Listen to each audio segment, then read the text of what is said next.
नमस्कार। मु प्रभाकर मलिक कहूँ यूट्यूब आमर सत्यवाणी यूट्यूब चैनल तरफर मु एक मुव सनातन धर्म ही कर्म बोली जो भाई आज ताहंकर वीडियो भाइराल हेबाकु जाउछि समस्त मुखरे प्रश्नटा उठुछि सनातन धर्म ही कर्मर अर्थ कौन। तफु मिश्र जो धर्म विरुद्ध रे ख्रीस्टियन विरुद्ध रे जहाँ फिल्म तो करिछंती सथ आहरी लोक मान को सोशल मीडिया रे एही प्रकार अपमान करी कही कही चलीछंती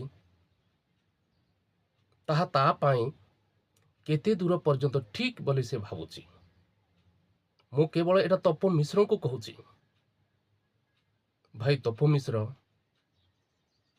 आपण जने उच्च जाति लोक, आपण जने शिक्षित लोक, आपण गोटे ब्राह्मण परिवार रो गोटे लोक, भद्र परिवार लोक, शिक्षित परिवार लोक, जने भद्र लोक जने शिक्षित लोक एही परि समाज को तुच्छ करी गोटे कौन से व्यक्ति को आक्षेप करी गोटे धर्म को ए परि कुहा जाए नाही। मु जने गरीब लोक मो कुड़िया घर रे अछि मो एही कुड़िया घर रे एही विषय ने मु वीडियो करूची। आपणक बळी एसी रे मु रहू नाही। आपणकर प्रश्न को मो उत्तर रखिबी।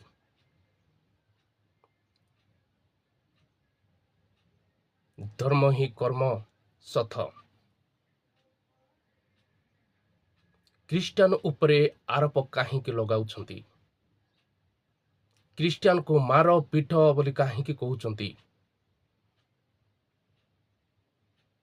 ख्रीस्टान लोक माने आपणकर कौन क्षति करिछंती। ख्रीस्टान उपरे आपण एते भाषा काहींकि कहउछंती।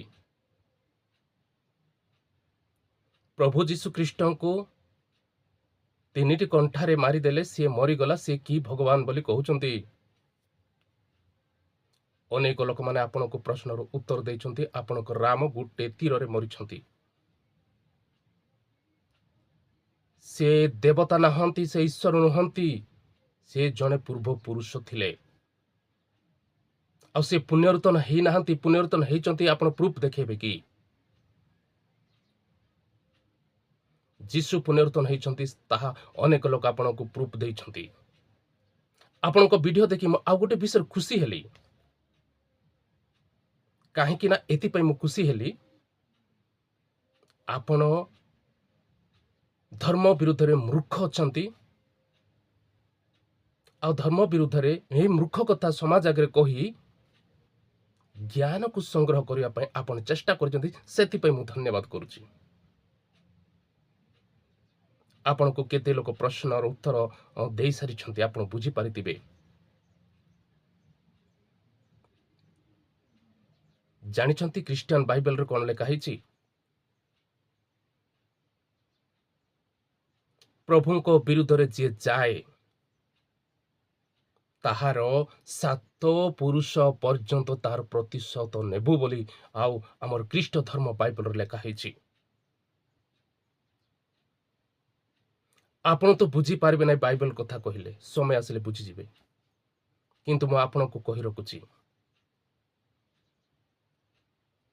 दिने पाउलो बोली आम बाइबल रे थिले। पाउलो जणे महासैन्य मानकर महान व्यक्ति थिला। आपणक जागारे से आजी परी आपणक जागा परी से दिने थिले।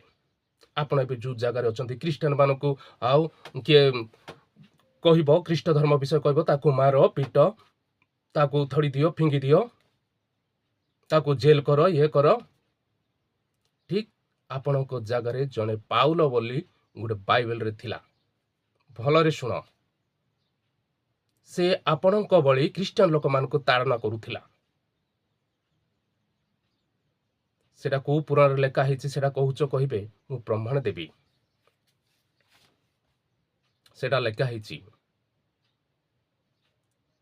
ପ୍ରେରିତ ପୁସ୍ତକ, ଖ୍ରୀଷ୍ଟିଆନ ଧର୍ମଶାସ୍ତ୍ର ଲେଖା ହେଇଛି ପ୍ରେରିତ ପୁସ୍ତକ 9 ଅଧ୍ୟାୟ 1, 2, 3 ଏବଂ 9 ପଦ ପର୍ଯ୍ୟନ୍ତ ଯଦି ଆପଣ ବାଇବେଲ ଟିକେ ପଢ଼ିଥାନ୍ତ ତାହେଲେ ଆପଣ ବୁଝିପାରିଥାନ୍ତେ ଯେ ବିଷୟ କ'ଣ। ସେଟାରେ ଲେଖା ହେଇଛି, ଆପଣ ତ ବାଇବେଲ କଥା ବୁଝିପାରିବେ ନାହିଁ, ତଥାପି ମୁଁ ଆପଣଙ୍କୁ କହି ରଖୁଛି, ଦିନେ ସାଉଲ ଏହିପରି ଖ୍ରୀଷ୍ଟିଆନ ଲୋକମାନଙ୍କୁ ତାଡ଼ନ କରିବା ପାଇଁ ଜେରୁସାଲେମକୁ ଗଲେ।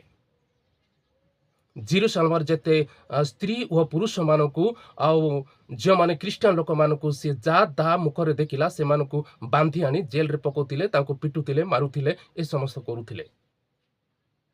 ସେହି ସମୟରେ ଦମେଶ ଦେଇ ସେ ଯାଉଥିଲେ। ସାର୍ ତପୁନିସ୍ର ସେହି ସମୟରେ କୋଉଠି ସେ ଯାଉଥିଲେ ଜାଣିଛନ୍ତି?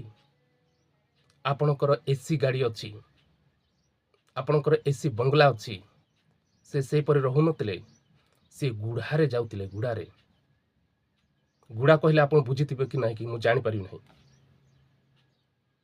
ସେ ଗୁଡ଼ାରେ ଯାଉଥିଲା ଖ୍ରୀଷ୍ଟିଆନ ମାନଙ୍କୁ ତାଡ଼ନ କରିବା ପାଇଁ, ଆଉ ଦମେଶ ପଥରେ ଦେଇକି ଜେରୁସାଲେମକୁ ଯାଉଥିଲେ। ଆପଣ ଯେଭଳି ଯେଉଁ କହୁଛନ୍ତି ସେହି ପ୍ରକାର ସେ କଣ୍ଢା ଧରିକି ଖ୍ରୀଷ୍ଟିଆନ ଲୋକମାନଙ୍କୁ ହାଣିବି, ମାରିବି, ବନ୍ଦୀ କରିବି ବୋଲି ସେ ଯାଉଥିଲେ।